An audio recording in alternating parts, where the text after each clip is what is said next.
Okay,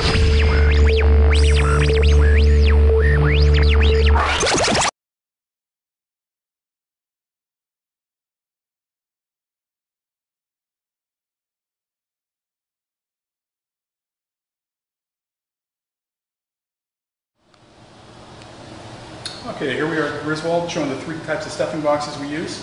Off to the left we've got our standard bore stuffing box. In the middle we have our large bore stuffing box. And on the right we have our taper bore stuffing box. As you can see just by the three different styles here, if you want to zoom in, this one's going to be a lot smaller for the standard bore. Large bore, of course, like its name, is going to be the large.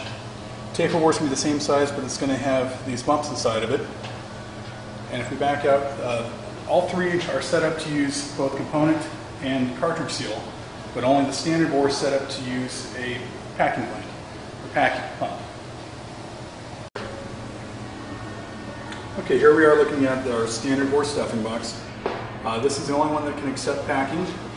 This one can also accept a component seal and a cartridge seal, single and double cartridge seals. It's usually used for mild applications, ambient temperatures. A lot of times we like to use a flush seal on there if there is any type of elevated temperatures to dissipate some of the heat.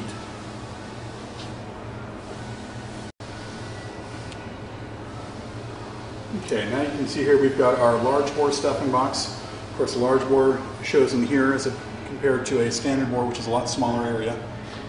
We typically use large bore for solids over 10% and paper stock up to 5%. The paper stock really depends on the suction and discharge of the pump.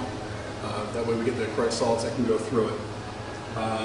Another thing we use here, it's good for component seals, cartridge seals, both single and double. And because of the large area, it's also great for heat dispersion. Okay, now we're looking at our taper bore stuffing box. As you can see, it's going to have the same diameter as our large bore stuffing box, except it's got the ribs in here.